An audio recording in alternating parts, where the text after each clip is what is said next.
Hello friends, welcome to my channel Solve Maths and Read English Easily. In this video we are going to solve class 8 Cordova Sport Mathematics and we are solving chapter number 9 percentage and application. ठीक है, ये आपका chapter है जिसमें मैंने question number 1 2 3 4 5 6 7 मैंने solve कर दिया है।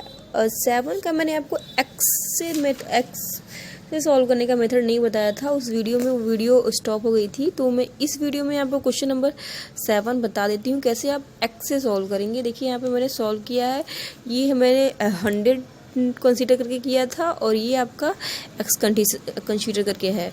तो हम इसे मानते हैं कि क्वेश्चन नंबर 7 में आपको दिखा देती हूँ क्या था कि एक मैन है, उसने अपना 20% लॉस कर दिया है मनी और फिर उसने अपने रेस्ट बचे हुए मनी का 20% खर्च किया और उसके पास फिर बच गए हैं 10,200 रुपीज़। तो उसके पास कितने रुपीज़ थे ये आपको निकालना था।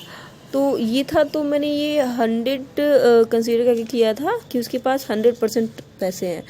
अगर जो हम मानते हैं कि एक्स रुपीज़ है, मैन के पास मान लेते हैं ओरिजिनली एक्स रुपीज़ था, तो उसने जब उसके 25% गैप करने के बाद कितने बचेंगे, तो उसमें से हम 25% माइनस कर देंगे।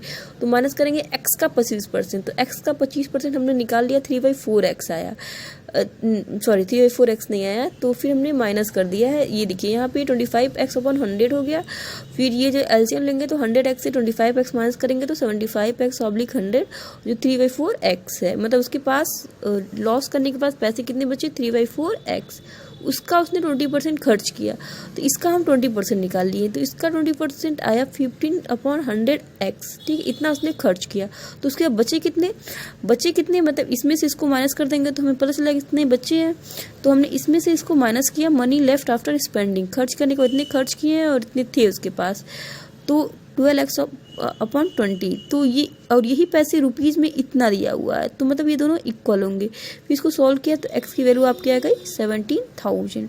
तो आपको जो भी मेथड सही लगे आप उससे कर सकते हैं। ठीक है, इसमें हमने x माना था, बस ये इसमें एक ही चीज़ कन्फ्यूजन वाली है कि आप ओरिजिनली कितने पैसे थे और उसमें से उसने बचे हुए पैसे का खर्च किया है, तो हमने बचे हुए पैसे निकालने हैं। मतलब गायब होने के बाद जो बचे हुए पैसे उसका निकालना, फिर उसमें से हम आगे कैलकुलेशन करेंगे। ठीक है, ऐसा नहीं है कि एक्स से डायरेक्ट हम कर लेंगे कि हाँ एक्स का हम 20% निकालेंगे, ऐसा नहीं करना है। तो चलिए अब क्वेश्चन नंबर 8 की तरफ चलते हैं। क्वेश्चन नंबर 8 आपका देखिए यहाँ पे कह रहा है कि एक पॉपुलेशन है टाउन की जो पहले इतनी थी, ठीक है, और फिर ये 1,80,000 हो गई। तो अब इसके कितना इंक्रीज हुआ ये पता करना है। तो हम जैसे मैंने आपको सिखाया हुआ है कि सबसे पहले हम गिवन लिखते हैं। ठीक है, पॉपुलेशन ऑफ टाउन पहले कितनी थी, इतनी थी, इंक्रीज के बाद इतनी हो गई। अब इंक्रीज के बाद आपकी इतनी हो गई पॉपुलेशन ऑफ टाउन, तो अकॉर्डिंग टू क्वेश्चन हमें क्या निकालना है, इंक्रीज इन परसेंटेज, कितने परसेंट इंक्रीज हुए हैं। ठीक है, परसेंटेज इंक्रीज आपका क्वेश्चन में पूछ रहा है। तो पहले हम इंक्रीज निकालेंगे, increase in population, increase in population. ठीक है, तो आपका 1,18,000 से आप 20,000 इंक्रीज हुआ, 60,000 को आप माइनस कर देंगे तो आपका कितना आ जाएगा, 20,000 इंक्रीज हुआ। तो अब इसी को परसेंटेज में दिखाना है, तो परसेंटेज ऑफ इंक्रीज कितने हो जाएंगे, 20,000 ऑब्लिक स्टार्टिंग में उसकी पॉपुलेशन कितनी थी, स्टार्टिंग की पॉपुलेशन देखिए इतनी थी, इंटू 100। ठीक है, यहाँ से ये क्या हुआ, कैंसिल हो गया, यहाँ से ये दोनों कैंसिल हो गया। ठीक है, तो देखिए अब ये 200/16 आया है, जिसको आप कट कर लेंगे, 4 से करेंगे तो 4 टाइम 5 0, तो इसको कट करेंगे 4 1 4 4 2 जाइए 12.5% क्या है, इंक्रीज हुआ है पॉपुलेशन में। तो क्या करना था हमको, परसेंटेज इन इंक्रीज में पॉपुलेशन निकालने के लिए हम इस वैल्यू से इस वैल्यू को माइनस कर लेंगे। उसके बाद जो पहली वाली वैल्यू है उसको डिनोमिनेटर में रख के उसका परसेंटेज निकालने के लिए हम 100 से मल्टीप्लाई करते हैं, हटाने के लिए 100 से डिवाइड करते हैं। ठीक है, हटाने के लिए है, इसमें से नहीं रिलेटेड है, मैं बता रही, परसेंटेज निकालना था तो हमने 100 कर लिया है। अब देखिए क्वेश्चन नंबर 9 देखिए, कह रहा है कि price of sugar goes up by 30%, मतलब शुगर के प्राइस में क्या होता है 30% का इंक्रीज हो जाता है। By what percent should a house wife reduce her consumption so that expenditure does not increase, मतलब कह रहा है कि अब इंक्रीज तो हो गया लेकिन ऐसा क्या कितना कम करे एक हाउस वाइफ कि कोई भी मतलब खर्च में कोई वृद्धि ना हो। तो ये क्वेश्चन देखिए बहुत ही इंपॉर्टेंट क्वेश्चन है। क्वेश्चन आपकी जब आप जाएंगे आगे अगर तैयारी वगैरह करेंगे तो उसमें भी ये पूछता है, ठीक है। तो देखिए अब इसको सॉल्व कैसे करेंगे। तो देखिए मैंने सॉल्व कर दिया है। इंक्रीज इन प्राइस कितना है हमारा 30% है, 30% की इंक्रीज हो रहा है तो हम मान लेते हैं कि शुगर की प्राइस कितनी है 100 है, ठीक है। तो जब 30% इंक्रीज करेंगे तो 100 का 30% निकालेंगे जो हमारा 30 आएगा। तो आफ्टर इंक्रीज प्राइस कितनी हो जाएगी 130। तो कंज्यूमशन में मतलब खपत में कितनी कमी करनी है कि एक्सपेंडिचर बढ़े ना, तो 30% ही कमी होगी। लेकिन किस पे बढ़े हुए प्राइस पे, यही गलती होती है हमेशा, किस पे 130 पे। तो उसको निकाल लेंगे 23/1/13%। इसको एक्स मान के भी लगा सकते हैं कि मान लीजिए शुगर की प्राइस कितनी हो एक्स, आफ्टर इंक्रीज शुगर की प्राइस कितनी हो जाएगी एक्स का क्या हो जाएगा 30% बढ़ जाएगा। तो एक्स में हम जोड़ लेंगे एक्स का 30%। तो इसको हम सॉल्व करेंगे तो ये देखिए 30x और ये यहाँ पे एलसीएम होगा तो हम 130x/100। तो कितना आ गया इंक्रीज इन प्राइस आपका इतना हो गया, ठीक है, आफ्टर इंक्रीज इन प्राइस। तो रिडक्शन कितना करेंगे 30 का ही करेंगे, कितने करेंगे 30 का ही करेंगे किस पे, लेकिन बढ़ी हुई प्राइस के 30x का ही करेंगे क्योंकि x का 30% निकालेंगे, यहाँ x लगाना जरूरी है। किस पे 130x/100, 100 ऊपर चला जाएगा तो 100 और फिर हमें परसेंटेज निकालना है तो एक और 100 से हम एक और 100 से मल्टीप्लाई नहीं करेंगे ये तो क्योंकि परसेंटेज में पहले से इसी चीज़ें हैं। तो 30% हम रिड्यूस करेंगे, ठीक है, किस पे बढ़े हुए प्राइस 130 पे। देखिए x से x कटा और 0 से 0 कटा, सेम वैल्यू हमें मिल गई। चाहे तो आप x से लगा सकते हैं, चाहे तो आप बिना x के लगा सकते हैं। तो मानते हैं इंक्रीज प्राइस कितना है 30%, तो 30% का रिडक्शन भी करना पड़ेगा उसको, 30% इंक्रीज हुआ है। तो प्राइस ऑफ शुगर हमने माना x, तो इंक्रीज होने के बाद प्राइस ऑफ शुगर कितना होगा 130x/100। तो उसको रिडक्शन कितना करना होगा 30% का, x का 30%। अगर हम यहाँ पे मैंने दिखाया नहीं x का 30% निकालेंगे आप तो x का 30% इतना आएगा 30x/100, ठीक है, 30x/100 आ गया। तो और फिर ये 130% तो इसका भी 100 होगा। तो देखिए 30x/100 और फिर इसका x 130x/100, ये दोनों क्या हो गए कट जाएंगे, ठीक है। फिर हम दोनों का क्या करेंगे परसेंटेज यहाँ पे निकाल लेंगे। तो निकल गया। आई होप आपको ये समझ में आया होगा। कोई भी कन्फ्यूजन होगी तो आप मुझे कमेंट बॉक्स में कमेंट करके पूछ सकते हैं। अब देखते हैं क्वेश्चन नंबर, ये हमारा 9 था, अब 10 देखते हैं। तो 10 बोल रहा है कि एक बुक सेलर ने एक offer A rebate of 50% on the printed price of the book if the book is priced at ₹2100, find the rebate given and the net price of the book। बोल रहा है कि इसने डिस्काउंट दिया है 15% का, ठीक है, बुक सेलर ने। तो और जो प्राइस है बुक की, जो प्रिंटेड प्राइस है वो कितनी है, ये तो book is priced, sorry book क्या है कितनी बेची गई रिडक्शन देने के बाद 15% की रिडक्शन देने के बाद 2100 में। तो नेट तो कितना उसको छूट दी गई ये निकालना है और बुक की पहले प्राइस क्या थी, नेट प्राइस क्या थी ये निकालनी है।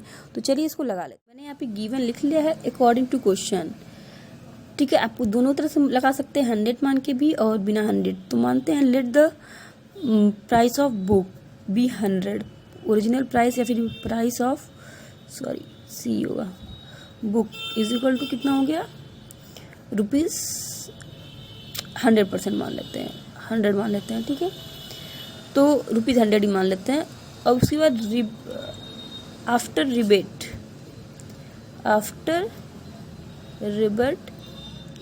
Given price of book. अब भाई रिबेट दे दिया 15% का, तो 100 में से 15 माइनस कर देंगे तो कितना होगा 85%, ठीक है। 85 कर लेते, परसेंटेज में लिखेंगे तो सर आपके लिए समझने में आसानी होगी, ठीक है। रुपीज़ हटा दीजिए, ये 85%। और वही प्राइस कितनी दी हुई है 2100, तो 85% इज इक्वल टू कितना दिया हुआ हमारा 2100। 1% इज इक्वल टू कितना हमारा 2100/85। 85। तो हमें निकालना क्या है 100%। तो 100% इज इक्वल टू क्या हो जाएगा, 100 से मल्टीप्लाई कर लेंगे, 5 से काटेंगे ये 20 टाइम में जाएगा, और 5 1 जा 5, 5 7 जा 35। और अभी इसको हम देखते हैं ये कैसे कटेगा। 2 0 जा 0, 2 0 जा 0, 2 1 जा 2, 2 2 जा 4, ठीक है, और एक 0 यहाँ पे और लग जाएगा अपॉन 17।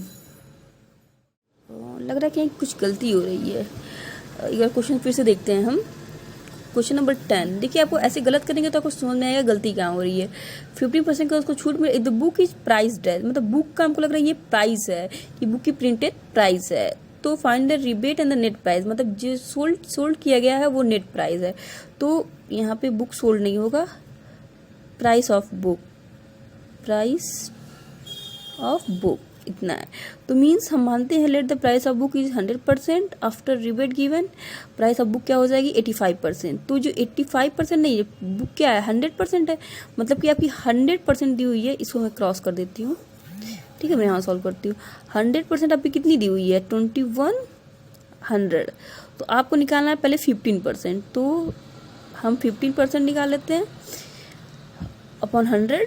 तो हम 15% निकालेंगे, 15% आप निकालेंगे तो आपका ये हो गया 315, ठीक है। अब ये 15% निकल, अब 100 हमें 85% बुक सोल्ड किया था, ठीक है। After rebate given price of book लिख सकते हैं यहाँ पे, प्राइस ऑफ बुक 85%। तो यहीं से हम 85% निकाल लेते हैं, कितना है 2100/100 इंटू 85। तो इसको आप कैंसिल कर दीजिए, इसको आप मल्टीप्लाई कर लीजिए, तो आपका आंसर आएगा 17,18,5 समथिंग आ रही है। आप चेक कर लीजिएगा, मैं यहाँ पे करके दिखा देती हूँ। 17,8,5 है ये, ठीक है। तो देखिए मैं फिर से बहुत कुछ हो गया था। तो फिर रिबेट गिवन हमारा 50%, प्राइस ऑफ बुक कितना है 2100। तो हमने माना कि प्राइस ऑफ बुक कितना है 100%, तो हमने 1% निकाला 2100/100। फिर हमने 15% निकाला, जो रिबेट गिवन कितना था 15%, इसकी प्राइस पता चल गई। और net price of the book हमारा 85% थी, ठीक है। देखिए यहाँ पे मैंने लिखा हुआ है कि after rebate price of book, ठीक है। यहाँ पे लिख देंगे, यहाँ लिख लीजिएगा after rebate price of book, समझ लीजिएगा आप लोग, क्योंकि वीडियो बहुत लंबी हो जाएगी। 85% price of book is equal to 85%। तो आई होप आपको ये क्लियर हो गया होगा, कोई कन्फ्यूज़न नहीं होनी चाहिए, ठीक है। क्योंकि पहले भी कन्फ्यूज़न हो गया थी, बुक इतने में सोल्ड किया गया, बुक इतने में नहीं सोल्ड किया गया था, वो बुक की प्राइस इतनी थी और जो छूट दी गई थी इतनी थी। तो हमने क्या करना है, बस 100% इज इक्वल टू इतना करके फिर सॉल्व कर देना है। एक्स से कैसे सॉल्व करेंगे ये भी किसी बहुत लोगों के मन में आता है। तो हमने प्राइस ऑफ बुक एक्स मान लिया, ठीक है। After rebate given price of book कितना हो जाएगा, इसमें 15% का रिबेट है, 15x/100, प्राइस ऑफ बुक हो जाएगी 85x/100। और यही 85x/100 कितनी के बराबर है, सॉरी फिर से मैं वही गलती कर रही हूँ। अब यही 85x और x इज इक्वल टू हमारा कितना दिया हुआ है 2100। तो हमें क्या निकालना है 85x/100, ये कैंसिल हो जाएगा, ठीक है। फिर हम मल्टीप्लाई कर देंगे तो हमें प्राइस ऑफ बुक पता चल गई। फिर 15x/100 निकाल लीजिए आप, वो भी आपका आ जाएगा 315, ठीक है। बस x में कुछ नहीं करना है, clear the price of the book x। तो price of the book after the rebate is equal to 85x/100, ठीक है। Value of sorry rebate given is equal to 2100 into 15x/100 करके आप सॉल्व कर लेंगे, ठीक है। आई होप आपको ये समझ में आ गया होगा। वीडियो बहुत लंबी होने की वजह से मैं आगे नहीं बता सकती हूँ। अब अगर आपको कोई डाउट होगा तो आप पूछ लीजिएगा, मैं एक्स से फिर से अच्छे से सॉल्व करके दिखा दूँ।